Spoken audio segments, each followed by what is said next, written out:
Here I have the graph of f of x equals sine of x. I'm going to go ahead and write that above here. And I want to know what happens to the graph if I make it sine of x minus 60 for my new function. So let's look at a few values.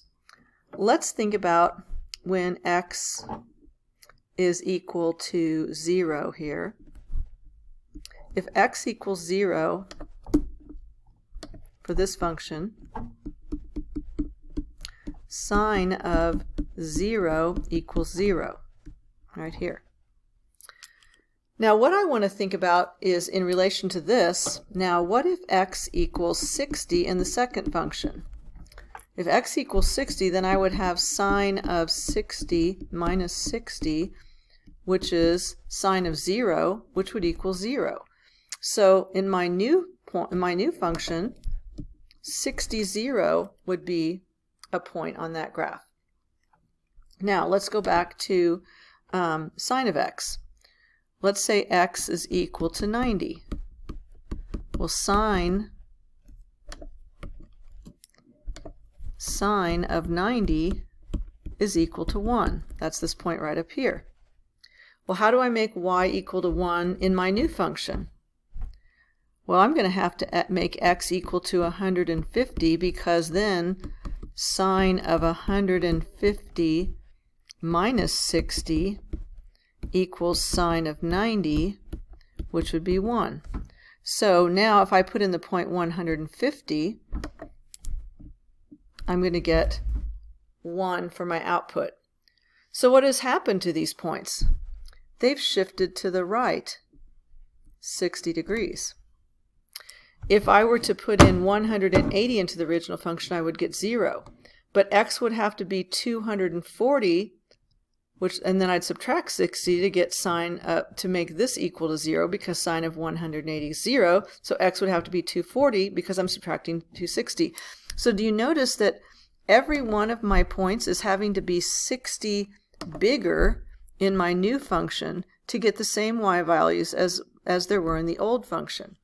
So I'm going to continue to do that. I'm going to look at all my key points on my original graph here, and I'm going to move them all 60 to the right.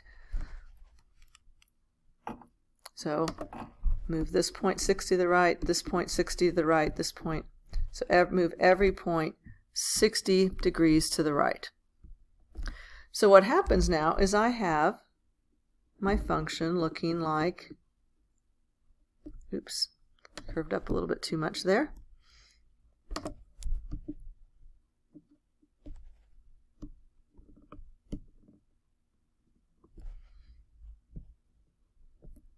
So this shifts right 60 degrees.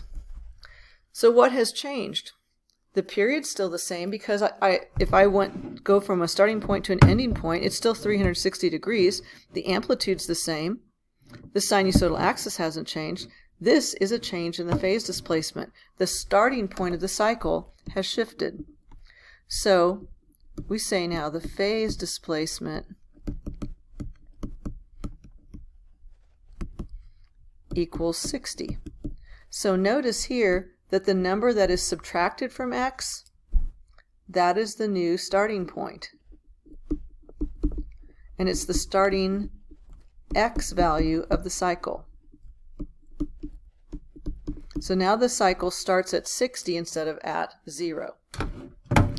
So we've looked at subtracting inside the function. So what happens if we multiply inside the function?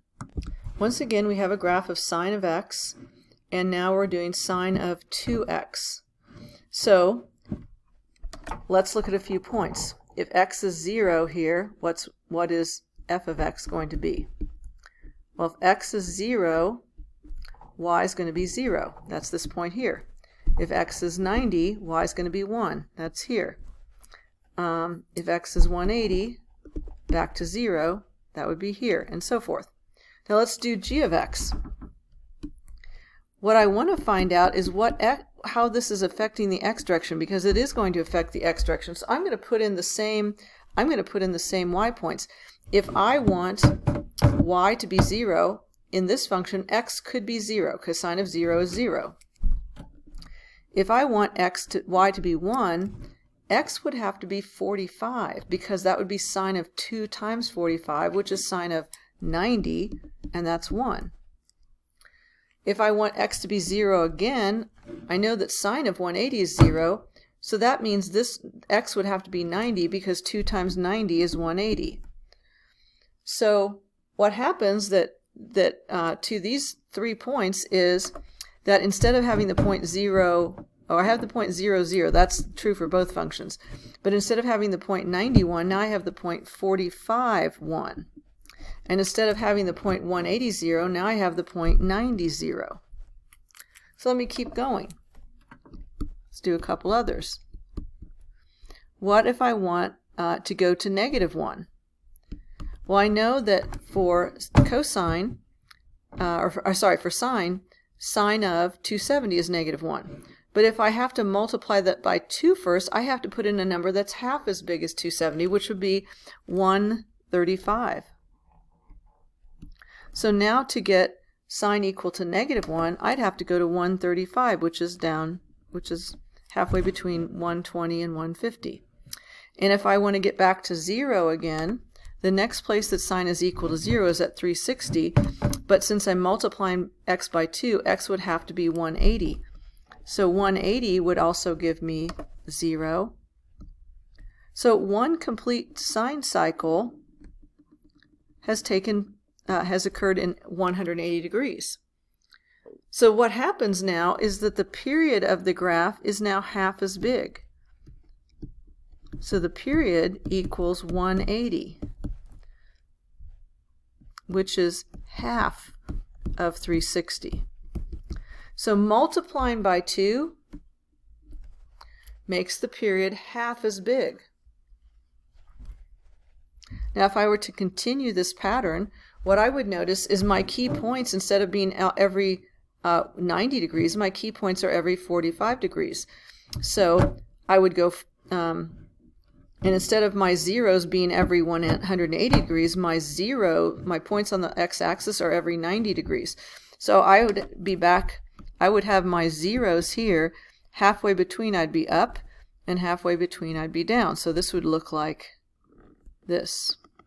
So I would have 2 complete cycles in 360 degrees, or 1 cycle in 180. And I could do the same thing on the other side, which I think I will do quickly just to show you what it looks like. So I'm going to be going down, then back up, then back down, every 45 degrees.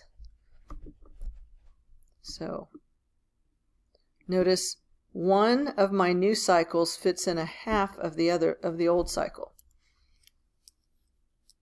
So this, I'm going to change it color. This is one sine cycle, starting at 0, ending at 180. Then I just have another sine cycle here and 2 more going this direction. So I have altogether 1, 2, 3, 4 cycles shown instead of 2. So this makes the period is 1/2 as wide. So I bet you can guess what would happen if I multiply by 1/2 inside the function. So let's take a few key values for cosine. Here's one key value, 0 at 0 degrees, at 90 degrees, at 180, at 270, at 360. So if I want to make, if I want to look at the 1/2 x, so here's the point 0, 0, 1. If I put in 0 for x, cosine is still 1, because 1/2 times 0 is still 0. So I still get 1 for here. Let's say now that I put in 90 for x, then I would have cosine of 45. So I don't want to make that a key point. Let me put in 180. So if I make x equal to 180 here, I'm going to do this in a different color to differentiate from the previous problem. So if x is 180, f of x is going to be cosine of 90. Well, cosine of 90 is 0, so now I have the point 180, 0. So 180, 0 would be right here. What's another number that I could multiply by 1/2 to get a special number here? So to get 270, I would have to make x be 540 now to get the value at 270. So if x is equal to, once again, I want to make this black, x is equal to 540, f of x is equal to cosine of 1/2 times 540, which is cosine of 270, which is 0. So at 540, I'm back to 0 again. So where's 540?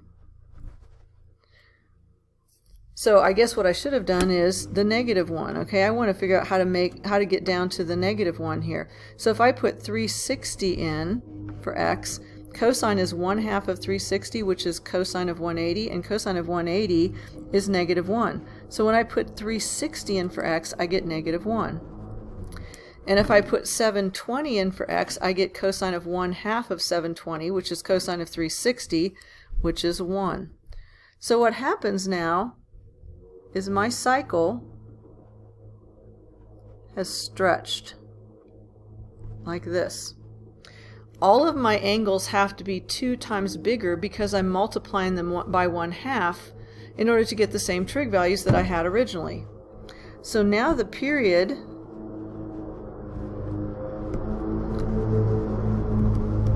equals 720. So this is 2 times wider than before. So this affects the period. Multiplying inside of the function affects the period. And it does the opposite of what we would think. So remember, anything inside the function does the opposite of what it looks like. So you multiply by 1/2 or divide by 2, the period gets 2 times wider. If you multiply by 2 inside the function, the period is half as big. So I want you to remember that when we get to the next section, because the next section is going to be really key in how we use radians effectively on a graph.